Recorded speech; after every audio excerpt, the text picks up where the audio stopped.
To our channel. ఈ రోజు మనతో పాటు రమగారు ఉన్నారు. నమస్తే రమగారు. నమస్తే జయ. రమగారు, అంతః సౌందర్యం బాహ్య సౌందర్యం, పైపై మేగులు లోపల అందం, ఈ రెండు పదాలు జాగ్రత్తగా నేర్చుకున్నావా జయ? లేదు రమగారు, నేను తెలుగు న్యూస్ ప్రెజెంటర్ని కాబట్టి కొన్ని పదాలు అంటే మీ అంతగా మాట్లాడలేకపోయినా బట్ బాగా మాట్లాడతాను. అయితే ఈ ఈ విషయానికి వచ్చేసరికి ఎలా చూడాలి? అందరికీ తెలిసిన విషయం, అందరూ చక్కగా చెప్పేస్తాం. మనము ముసలోళ్ళం అయిపోతాము, ఇప్పుడున్నంతగా రేపు పెద్దవాళ్ళమైనాక ఈ అందం ఉండదు, చెప్పడానికి బాగుంటుంది. బట్ కానీ ఆచరణలో ఎంతవరకు చూస్తున్నాము? మనం అంతః సౌందర్యాన్ని చూస్తున్నామా, బాహ్య సౌందర్యాన్ని చూస్తున్నామా? ఒక్కసారి క్వశ్చన్ మార్క్ ఎవరికి వారం వేసుకుంటే మనకే అర్థమైపోతుంది. ఏమంటారు మీరు? అంటే ఇప్పుడు ఎవరైనా ఎవరితోటైనా మొదట పెళ్లి చేసుకోవడానికో, స్నేహం చేయడానికో, కలిసి ఉండటానికో, కలిసి పని చేయడానికో తాత్కాలికంగా అవతల వాళ్ళ ప్రజెంటేషన్ లేదా ఫస్ట్ లుక్ చాలా ఇంపార్టెంట్, చాలా ముఖ్యమైనది.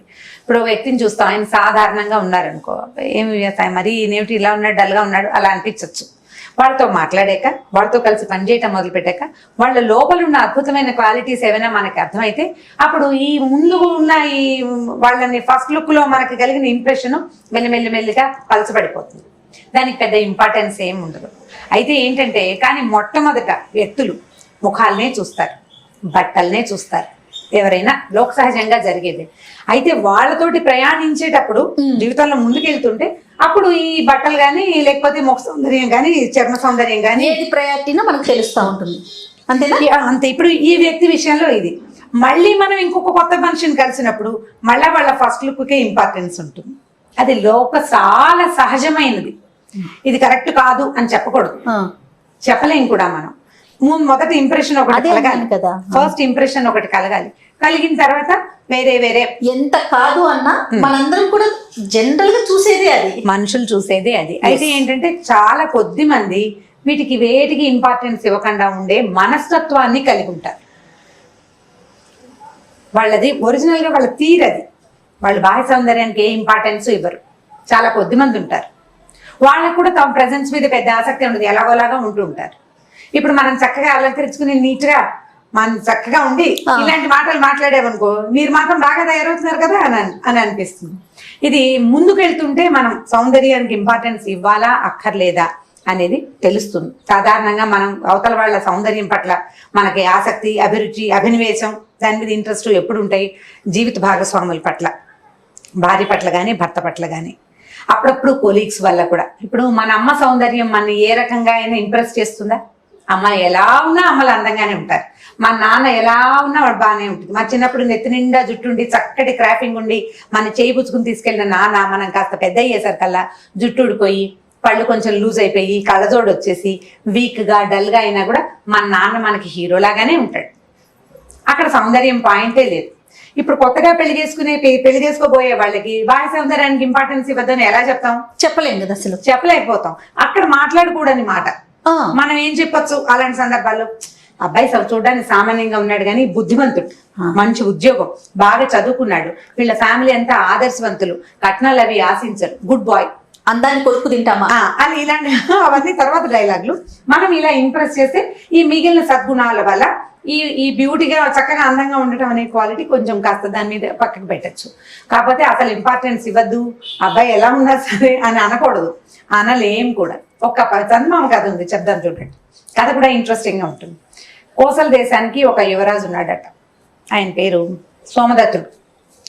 ఆయన అస్సలు బాగుండేవాడు కాదు, అందగాడు అంటారు కదా, పరమ సామాన్యం. చిన్న కురూపితనం కూడా ఉంది, నలుపు, చాలా డల్గా, అసలు ముక్కు మొహం బాగుండేవి కాదు. ఒక చిన్న కన్ను మెల్ల కూడా కొద్దిగా చిన్న మెల్ల, బాగా పరకాయించి చూస్తే మెల్ల కూడా కనపడేది. కానీ ఆయనకి ఎంత అత్యద్భుతమైన కవిత్వమో చెప్తాడట అతను. పెయింటింగ్స్, బొమ్మలు గిమ్మలు బ్రహ్మాండంగా వేస్తాడు, బాగా చదువుకున్నాడు, మంచి యుద్ధ నైపుణ్యం ఉంది, సమస్తమైన విద్యలు ఉన్నాయి. వ్యక్తి మాత్రం సౌందర్యవంతుడు కాదు. రాజుగారు బాగానే ఉంటారు, ఆయన అంత అనాకారి కాదు. మరి ఎలా ఇలా అయ్యిందో కానీ ఇతను చాలా సామాన్యంగా అనాకారిగా అనిపించేటట్టుగానే ఉండేవాడు. ఇతని స్నేహితులందరూ అతన్ని చాలా ప్రేమించేవాళ్ళు, ఎంతో ప్రీతిగా ఉండేవాళ్ళు. పెళ్లి సంబంధాలు చూశారు, పెద్దవాడు అయ్యేసారు కల్లా అందరు పెళ్లి చేసుకుని నా కురూపిని నన్ను ఎవరు వరించి వలసి వస్తారు? ఎవరో ఒకళ్ళు నన్ను వరించాలి కదా, ఎవరు వరిస్తారు నన్ను అని అతను వివాహానికి సుముఖుడుగా ఉండేవాడు కాదు. స్నేహితులు అనేవాడు నీలాంటి ఉత్తమోత్తముడైన భర్త దొరకడానికి ఆడపిల్లలు బంగారు పూలతో పూజ చేసుకోవాలో, నువ్వు చాలా గొప్పవాడు అంటే గొప్ప ఇంకోటో కన్యావరైతే రూపం అన్నారు. కన్యకి రూపమే కావాలి, కన్యకి రూపమే కావాలి. మన అబ్బాయిని చూసి పెళ్లి చేసుకోవాలంటే ఏదో రకంగా అమ్మాయికి నచ్చొద్దు. అవును, క్వాలిటీలు తర్వాత తెలుస్తాయి, ముందు తెలిసేది రూపమే కదా. దాంతో అతను పెద్దగా ఇష్టపడలేదు. అయితే ఏం చేశాడు, ఎంతసేపు నాన్న అమ్మ పెళ్లి అనేవాళ్ళు, ఫ్రెండ్స్ అందరూ పెళ్లి అనేవాళ్ళు. అయితే ఈయనకి చాలా వస్తువులు చేయటాలు అవన్నీ వచ్చు కదా. అయితే ఈయన ఏం చేశాడంటే మట్టితోటి ఒక చక్కటి అందమైన రూపం ఉన్న అమ్మాయిని తయారు చేశాడు, బొమ్మని. ఇలా ఉన్న అమ్మాయి ఎవరన్నా దొరికితే చేసుకుంటానని చెప్పాడట. చెప్పేసరికల్లా ఏమైంది, ఈ రాజుగారు కొడుక్కి నిజంగానే ఇలాంటి ఊహ ఉందనుకుని ఆ బొమ్మ లాంటి రూపాన్ని ఒక పెయింటర్ తోటి పెయింట్ చేయించారు. ఒక పిక్చర్, బొమ్మను పంపించలేరు కదా, ఈ పిక్చర్ ని కొంతమంది దూతల చేతికిచ్చి ఏ రాజ్యంలో అయినా ఇలాంటి పిల్ల ఉందేమో వెతకమని పంపారు. సీరియస్ గా వెతికేశారు వాళ్ళు. ఈ వెతికేసరికల్లా వీళ్ళకి కొంచెం దూరంలో ఉన్న కౌశాంబి నగర రాజుగారికి 7 కుమార్తెలు ఉన్నారట.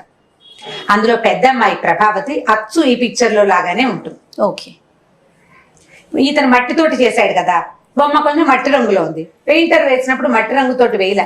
రాజకుమారి సహజంగా ఏ బంగారపు రంగో ఉండొచ్చని చక్కగా పచ్చగా మెరుగులు దిద్ది అందమైన పిక్చరే వేశాడు. ముక్కు మొహం సేమే, రంగు మంచి బ్రైట్ కలర్. సరే ఈ ప్రభావతి అనేసరికల్లా వాళ్ళు ఏం చేశారు, ఈ ఫలానా రాజుగారి అమ్మాయి కౌశాంబి నగరంలో ఉన్న రాజుగారి అమ్మాయి చక్కగా ఉంటుంది, చాలా బాగుందని చెప్పారు. చెప్పేసరికల్లా ఈయన నీవు కోరుకున్న అమ్మాయే ఫలానా చోట ఉంది, ఆ పిల్లని చేసుకోమని కొడుకుని ఒప్పించడానికి ట్రై చేశారు రాజుగారు. ఇతను అన్నాడు, రాజుగారు అబ్బాయి అది కాదండి, ఇప్పుడు నన్ను రేపు పొద్దున వచ్చాక నాకు అమ్మాయి అంటే ఇష్టం, వచ్చాక నా మొహం చూసి అది చేసుకుంటుందో ఉంటానంటుందో ఉండనంటుందో అప్పుడు ఏం చేయాలి అనేసరికల్లా రాజుగారు అన్నాడు, ఓ పని చేద్దాం, మన ఆచారం ప్రకారం అమ్మాయి పెళ్లి కూతురు పెళ్లి కొడుకుని చూసే పద్ధతి లేదు. కత్తికి బాస్కం కట్టించి పంపిస్తాం, కత్తికిచ్చి పిల్లని పెళ్లి చేస్తారు, ఇక్కడికి వస్తుంది, పగటి పూట నువ్వు కనపడద్దు, అసలు మీ అంతఃపురంలో దీపాలు లేకుండా చేస్తాను నేను అని చెప్పాడు. సరే ఒప్పుకున్నాడు. ఈయన కూడా తను చేసిన బొమ్మ లాంటి అమ్మాయి ఉందనే సరికలో ఒక ఉత్సాహం కలిగింది. యువకుడు కదా పాపం, 26-25 ఏళ్ళు ఉన్నాయి, ఆ సహజమే ఆ వయసుకి. సరే ఒప్పుకున్నాడు. ఒప్పుకున్నాక ఇతనికి 6-7 స్నేహితులు ఉన్నారు కదా, వాళ్ళందరూ సంతోషించారు. ఇతను ఊహలో ఉన్న లాంటి సేమ్ గా ఉన్న అమ్మాయి దొరికినందుకు అందరూ బాగా ఉత్సాహపడ్డారు. పెళ్లి వివాహం వేడుక జరిపింది. వాళ్ళు కూడా ఈ రాజుగారి అబ్బాయికి కోసల దేశపు రాజకుమారుడికి ఇవ్వడానికి వాళ్ళకి ఉత్సాహంగానే ఉంది. పెళ్లి అయిపోయింది, రాజకుమార్తెను పంపేశారు. సరే రోజు రాత్రిపూట సాయంకాలం అయ్యేసరికల్లా వీళ్ళ అంతఃపురంలో దీపాలు ఉండేవి కాదు. ఈయన పోయేవాడు లోపలికి, ఇద్దరు చక్కగా కబుర్లు చెప్పుకునేవాడు. ఇతను చాలా చక్కగా పాట పాడేవాడు, ఫ్లూట్ వాయించేవాడు, వీణ వాయించేవాడు. ఆయనకి ఎన్నో విద్యలు వచ్చు, చాలా బాగా మాట్లాడేవాడు, చక్కటి మధురమైన కంఠస్వరం. మరి ఇన్ని క్వాలిటీస్ ఉన్నవాడిని అత్యద్భుతంగా ఉంటాడని అమ్మాయి ఊహించి ఎంతసేపు రోజు నేను ఎప్పుడు చూస్తాను నేనంటే ఏ పగలు అతను కనపడేవాడు కదా అమ్మాయికి. రాత్రిపూట మాత్రం వచ్చి సాయంకాలం నుంచి తెల్లవారేదాకా భార్య దగ్గరే ఉండేవాడు, బాగా కబుర్లు చెప్పుకునేవాళ్ళు, కలిసి ఉండేవాడు. అయితే ఈ అమ్మాయికి ఎలాగైనా భర్తను చూడాలని కోరిక కలిగేసరికల్లా ఏమైంది, రోజులు గడుస్తుండేసరికల్లా కొన్నాళ్ళు పోయాక బయటపడతాయి. 1 సంవత్సరం తర్వాత ఏమైందట, ఒక దాసి చామంచాయిగా కొంచెం సామాన్యంగా ఉందట, పనిచేసే అమ్మాయి. ఈ అమ్మాయి ఏం చేసిందంటే ఏదో మంచినీళ్ళు ఏదో పట్టుకొచ్చింది. ఈవిడికి పట్టుకొస్తే, ఎవరే నువ్వు, కొత్తగా వచ్చావా, నువ్వెందుకు వచ్చావు, అమ్మాయి చారుమతి ఏది అని అడిగింది. ఈవిడ అడిగేసరికి చారుమతి రాలేదండి అని చెప్పి గ్లాస్ మంచినీళ్ళు అందించేసరికి అమ్మాయి చేతులు అవి నల్లగా ఉన్నాయి. చేతులు సామంచాయిగా ఉన్న అమ్మాయి చేతులు, మొహం సామంచాయిగా ఉంది అనుకో, చేతులు సామంచాయిగా ఉండవు, ఇంకొక రవ్వ డార్క్ గా ఉండేందుకు అవకాశం. ఈ చెయ్యి చాపి గ్లాస్ అందించేసరికి ఆ చెయ్యి చూస్తే ఈ అమ్మాయికి నచ్చక చాలా చీదరించుకుంది. ఈ దాసి వెళ్ళిపోతూ ఆ మొగుడుతోటి ఎలా ఉంటుందో ఈవిడే అనుకుంది. చిన్న పుచ్చుకుంటారు చూడు, నువ్వు నల్లగా ఉన్నావు, నువ్వు మురిగా ఉన్నావు, నువ్వు అలా ఉన్నావు, ఇలా ఉన్నావు అంటే కడుపులో ఒక కష్టం తోస్తుంది. ఆ కష్టంతో ఆ అమ్మాయి ఆ మాట అనేసరికల్లా ఏంటి, ఎందుకు ఇలా అన్నది, ఏదో అంది, ఆ అన్నమాట ఏమిటి అనేది బాగా విని ఆలోచించుకుని ఈ లోపల ఒకళ్ళిద్దరు స్నేహితులు మీ ఆయన ఇంత కురుపిగా ఉన్నాడని ఉత్తరాలు ఏవో రాశారు. దాంతో ఈ అమ్మాయి తనని మోసం చేశారని తెలుసుకుని ఏం చేసింది, నేను ససేమిరా ఇక్కడ ఉండనని చెప్పేసి పుట్టింటికి వెళ్ళిపోయాను. ఓకే, చాలా బతిమలాడాడు ఆయన. అతను వచ్చి, నేను నీతోటి మాట్లాడను, నువ్వు నన్ను మోసం చేసావు, ఇప్పుడు కూడా నన్ను ఒప్పించడానికి నువ్వు రాత్రిపూటే వచ్చావు కానీ పగలు నీ వికారమైన రూపాన్ని నాకు చూపించడానికి రాలేదు. నేను నీతోటి ఉండను కాక ఉండను, మీరు నన్ను మోసం చేశారు, నువ్వు మీ నాన్న ఈ ప్రజలు అందరూ మోసం చేసినట్టే, ఈ కౌసల దేశపు ప్రజ అంతా నన్ను మోసం చేసింది అని చెప్పి అమ్మాయి కాస్త పుట్టింటికి వెళ్ళిపోయింది, బట్టలు సర్దుకుని వెళ్ళిపోయింది. ఇప్పుడు ఈ అమ్మాయిని వెనక్కి తెచ్చుకోవాలి. ఈయన ఏం చేస్తాడు, ఇక సరే ఆ ఊరు వెళ్ళాడు. ఆయన కూడా ఇక తండ్రికి ఏం చెప్పాడంటే, భార్యను తీసుకుని వచ్చాకే వస్తాను, అప్పటిదాకా నేను రానన్నాడు. వెళ్ళాడు ఆ ఊరు. వెళ్ళి ఏం చేశాడు, ఒక కుండలు చేసే వాళ్ళ ఇంట్లో ఉన్నాడట. రాజుగారు అల్లుడుగా వెళ్ళాల, ఈ అమ్మాయి పెద్ద అమ్మాయి కదా, తర్వాత ఇంకా 6 ఆడపిల్లలు ఉన్నారు రాజుగారికి, ఇంకా అంతఃపురానికి వెళ్ళలేదు. ఇప్పుడు అమ్మాయి ఎగనెస్ట్ గా ఉంది, అక్కడికి వెళ్తే వాళ్ళు మర్యాద ఇస్తారో ఎవరో తెలియదు. అందుకని ఏం చేశాడు, ఒక కుండలు చేసే ఒక పేదరాజు పెద్దమ్మ ఇంట్లో బస చేశాడు. వాళ్ళ ఇంట్లో పక్కనే కుమారి ఆవ ఉంది. ఇతను ఏం చేశాడంటే, ఆ కుండలు ఒక కుండని చక్కటి బొమ్మలు వేసి కుండల మీద, కొన్ని కుండల మీద ఈ రాజుగారి అమ్మాయిలకి బహుమతిగా ఇవ్వమని ఇచ్చాడట. అందరికి తలా ఒక కుండ, పెయింట్ చేసిన కుండలు ఇస్తే ఆ కుండలు చాలా సంతోషించారు. అందరికి ఎంత బాగుంది, ఈ ప్రతిమలు ఎంత బాగా చేశారు, ఈ కుండ మీద ఒక బొమ్మ వేసింది అనమాట, ఎంతో బాగున్నాయని సంతోషించారు. ఈ ప్రభావతి దేవి మాత్రం ఆ బొమ్మ తనని పోలి ఉన్నదని తెలుసుకుంది. దాని మీద వేసిన బొమ్మలు ఈవిడివి. దాంతో ఈ పని చేసింది తన భర్తే. అతను తప్పిస్తే దగ్గరగా రాణి గారిని ఎవరు చూస్తారు, యువరాణిని ఇంకొకటి చూడదు కదా ఆమె భర్త తప్ప. దాంతో ఈ భర్తే చేశాడు, నా కుండ పగల కొట్టేసింది ఆవిడ. ఒప్పుకోలేదు. సరే మర్నాడు ఏం చేసేట, ఈవిడ సౌధం బయట కూర్చునేది, పాకెట్లో సాయంకాలం పూట చల్లగా గాలి కూర్చుంటారు కదా, ఫ్లూట్ వాయిస్తూ తిరుగుతూ ఉండేవాడు. అందరు ఎంత బాగుంది వేణువాదం, ఆ వాయించేవాడు ఎవడో కావాలని ఈ అమ్మాయిలందరూ అడిగేవాడు. ఈవిడికి తెలుసు ఆ ట్యూన్ తన భర్తదని, అయినా సరే ఆవిడ ఒప్పుకునేది కాదు. ఇంతలో సరే ఏమైందట, కొద్ది రోజులు గడిచినాయి. ఏ విధంగా ట్రై చేసినా ఆ అమ్మాయి భర్తను చూడడానికి ఒప్పుకోలేదు. ఈ నగరంలో వాళ్ళందరికీ ఈ పెళ్ళైన పెద్ద ఆడపిల్ల ఇలా ఇంటికి వచ్చేయడం వాళ్ళెవరికి నచ్చలేదు. రాజనగర్లో ఉన్న వాళ్ళకి కురూపో ఇంకో రూపో రాజు కొడుకు, రేపొద్దున రాజు అవుతాడు. ఇలా ఇల్లు బట్టి ఆడపిల్లలు వచ్చేస్తే ఇంకా వెనకాల ఉన్న వాళ్ళు ఏం నేర్చుకుంటారు, ఒక బ్యాడ్ ఎగ్జాంపుల్ కదా పెద్దమ్మాయి వచ్చేయడం. వాళ్ళల్లో ఎవరికి పెద్దగా నచ్చేది కాదు. సరే ఏం చేశారట, మిగిలిన అమ్మాయిలకి ఏదో పెళ్లి సంబంధాలు చూస్తుంటే ఈ రాజుగారికి 6 రాజుల దగ్గర నుంచి ఉత్తరాలు వచ్చినాయట. మీ అమ్మాయి పెళ్లి వదిలిపెట్టుకుని వచ్చిందిట, ఆ పిల్లని మాకిచ్చి పెళ్లి చేయండి అని. ఇప్పుడు ఒకళ్ళు అడిగారు గోపోని ఓ రకం, 6 అడిగితే ఈయన ఏం చేశాడు, అందరికీ ఉత్తరాలు రాశాడు. మా అమ్మాయి ఇంకా వచ్చింది కానీ మేమేం విడాకులు అవి ఏం ప్లాన్ చేయలేదు, మేమేం పెళ్లి ప్లాన్ చేసుకోలేదని ఉత్తరాలు రాశాడు. రాసేసరికల్లా 6 అదేమిటి మీ అమ్మాయి వచ్చేసిందంటే వచ్చేసినట్టే, ఇంకా మీ పిల్లని మాకిస్తావా, మాతో యుద్ధం చేస్తావా, పట్టు మేము వచ్చేస్తున్నామని 6 దండెత్తి వచ్చేసారు. అయ్యో, ఈ 6 దండెత్తి వచ్చేసరికల్లా రాజనగరం అంతా అట్టుడికిపోయింది. ఇప్పుడు ఏం చేయాలి, ఒక్క పిల్లని 6కి ఎలా ఇస్తారు, పోనీ ఎవడో ఒకడైతే ఇచ్చే పని, వీటితో గొడవ పడలేక. ఇప్పుడు ఏం చేయాలి, అయితే ఈ రాజనగర్లో ఉన్న మంత్రులు 5 మంత్రులు ఉన్నారు, ఆయన గట్టివాడు. వాళ్ళ నాట ఏముందంటే, ఈ ప్రభావతి ఎలాగో కొంప తీసేసింది మంది వృధాగా, వాళ్ళ దగ్గర మన పేరు పోయింది, ఈ పిల్లని 6 ముక్కలు చేసి ఒక ముక్క ఒక్కొక్కడికి ఇచ్చి పంపిద్దాము అని చెప్పారు. చెప్పేసరికల్లా మిగిలిన వాళ్ళంతా ఎస్ అన్నారు. అయ్యో మరి ఇంకేం చేస్తాం, ఈ 6తో యుద్ధం చేస్తే దేశం అల్లకల్లోలం అయిపోతుంది. దేశం ముఖ్యమా, రాజుగారి అమ్మాయి ముఖ్యమా? దేశమే ముఖ్యం కదా. ముఖ్యం, దేశమే ముఖ్యం. ఇప్పుడు ఈ 6 రాజులు వచ్చి ఈ దేశంలో పడితే మొత్తం అంతా తలకిందులైపోతుంది. అయ్యేసరికల్లా ఇతను అది అక్కడెక్కడే తిరుగుతున్నాడు కదా, ఈ రాజనగరం అంతా అట్టుడిపోతుంది, ప్రభావతి దేవిని 6 ముక్కలు చేస్తున్నారు అని. అతను పరిగెత్తుకొచ్చేసాడు లోపలికి. నేను ఒప్పుకోను, ఆ అమ్మాయికి ఇష్టమో కాదో కనుక్కోవాలి మొదటిది, ఆ అమ్మాయి భర్త ఒప్పుకోవాలి రెండోది, లేకపోతే మీరే కొట్లాడాలి, మా పిల్లని మేము ఇలా చెయ్యము, మేము ఇవ్వం మీకని. ఇదేవి కాకుండా ముక్కలు చేయటం ఏమిటి అనేసరికల్, నువ్వెవడెవరా కుండలు చేసుకునేవాడు, మధ్యలోకి వచ్చి మాట్లాడినా, నేను కుండలు చేసుకునేవాడిని కాను, ఈ రాజుగారి పెద్దల్లుండి ఈ ప్రభావతి భర్త నేను, నా పెళ్ళం కోసం ఎవడో వస్తే నేను ఎందుకు ఊరుకుంటాను, మీ మొత్తం ఉన్న జనానంతా పంపించండి, నేను వీళ్ళ సంగతి చూస్తానని ఈ మొత్తం సైన్యాన్ని అంతా వేసుకుని వెళ్ళిపోయాడు అతను యుద్ధానికి. ఊరంతా చెప్పుకున్నారు, వదిలేసి వచ్చిన పెళ్ళం కోసం యుద్ధానికి వెళ్తున్నాడు, వీడేవిడరా ఎంత గొప్పవాడని బాగా చెప్పుకున్నారట మంచిగా. మరి గొప్ప మాట కదా. ఆ అమ్మాయి ఏమో ఆయన అవమానించి వచ్చేసింది, ఇక్కడ ఎన్ని బహుమతులు పంపించినా నేలకేసి కొడుతుంది, పోట్లాడుతుంది, నేను నీతో రానంటుంది.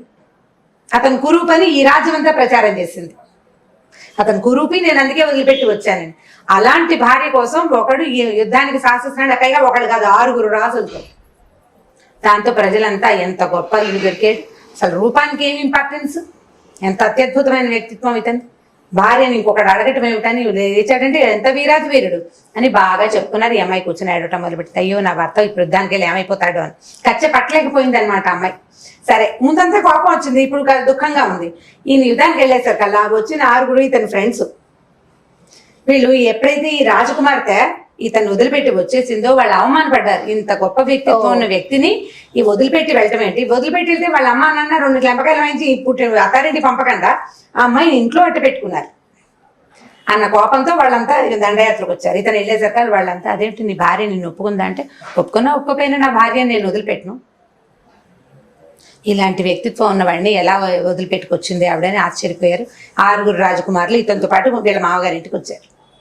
వస్తే ఇతను ఏం చెప్పాడంటే, వీళ్ళు నా స్నేహితులే, మీ 6 మిగిలిన ఇంకా 6 అమ్మాయిలు ఉన్నారు కదా, 6కి ఇచ్చి పెళ్లి చేయండి అని సలహా చెప్పి ఈ 6 ఫ్రెండ్స్కి 6 మరదలతోటి పెళ్లి చేశాడు. అయితే ఆ పెళ్లి రోజునట పెళ్లి కూతుళ్ళు అందరూ భర్తలను చూసుకుని సంతోషిస్తారు. అందరికంటే ఎక్కువ సంతోషించింది ప్రభావతే. ఓహో, ఇంత ప్రతిభ కలిగిన వాడు. అతను పెళ్లి సంబంధాలు కూడా మాట్లాడేసేయగలడు, ఏమైనా చేయగలడు. వీడికి అందం ఉంటే ఎంత లేకపోతే ఎంత, అందం ఇవాళ ఉంటుంది రేపు ఉండదు. వాళ్ళ నాన్న పాపం పదే చెప్పేట. నేను కూడా చిన్నప్పుడు ఇంకా బాగుండేవాడిని. 50 వృద్ధాప్యం వచ్చాక పోతుంది సౌందర్యం. ఎంత అందమైన వాళ్ళైనా వృద్ధాప్యం రాక మాందమ్మా. ఓ 10 సంవత్సరాలు పై మెరుగులు, ఆ తర్వాత ఇంక ఉండదన్నా అమ్మాయి ఒప్పుకొని నన్ను మోసం చేశారు అన్న కోపంతో ఆ అమ్మాయిని దగ్గర ఉంచుకోవడానికి ఇంకో మార్గం లేదు కాబట్టి వాళ్ళు ఆ పని చేశారు. సో ప్రభావతి దేవి చాలా సింపుల్ గా భర్తతోటి మళ్ళీ అత్తారింటికి వెళ్ళిపోయింది. తర్వాత కౌసల దేశానికి అతను రాజు, ఈ అమ్మాయి రాణి అయిపోయారు. ఇప్పుడు బాహ్య సౌందర్యానికి మొదటి లుక్ లో ఖచ్చితమైన ఇంపార్టెన్స్ ఉంటుంది. సెకండ్ లుక్ నుంచి అంత సౌందర్యమే ఇంపార్టెన్స్. కాబట్టి ముందుగా అందంగా ఉన్నారని అబ్బాయిల వెనకాల అమ్మాయిల వెనకాల పడిపోకండి. ఫ్రెండ్షిప్ చేయండి. నా పాయింట్ అర్థం చేసుకోండి. వాళ్ళ లోపల సంగతి ఏమిటి అనేది తెలుసుకోండి. తోలు కాదు, దాని కింద ఉన్న బుద్ధి చూడాలని చెప్పేవాళ్ళు పెద్దవాళ్ళు. ఎర్రతోలు అందరికీ ఉంటుంది, లోపల బాగుండద్దు, లోపల బుద్ధి బాగుండాలి. కాబట్టి సౌందర్యానికి ఎక్కువ ఇంపార్టెన్స్ ఇవ్వండి. అమ్మయ్య, నేను ఎక్స్పెక్ట్ చేసిన పాయింట్ చెప్పారు గారు. తర్వాత ఈ నిజంగా ఈ కనపడే మెరుపు లోపల ఉందా లేదా, ఒకవేళ లోపల లేకపోతే నిర్మోహమాటంగా నిరభ్యంతరంగా ఆ మనుషుల్ని వదిలిపెట్టేయండి, ఏం పర్వాలేదు. వాళ్ళతోటి వాళ్ళ సౌందర్యం కోసం కంటిన్యూ మాత్రం చేయొద్దు. వదిలేస్తే కొత్త సౌందర్యం దొరుకుతుంది మనకి. సూపర్. ఓకే, ఎస్, అంత సౌందర్యం అనేది చాలా అవసరం మనుషులకి. ఓకే రామ్ గారు, ఇంకొక స్టోరీతో మళ్ళీ కలుద్దాం. తప్పకుండా. నమస్తే. ఇక ఈ వీడియో కనుక మీకు నచ్చినట్లయితే లైక్ చేయండి, షేర్ చేయండి. మరిన్ని వీడియోస్ కోసం మా ఛానల్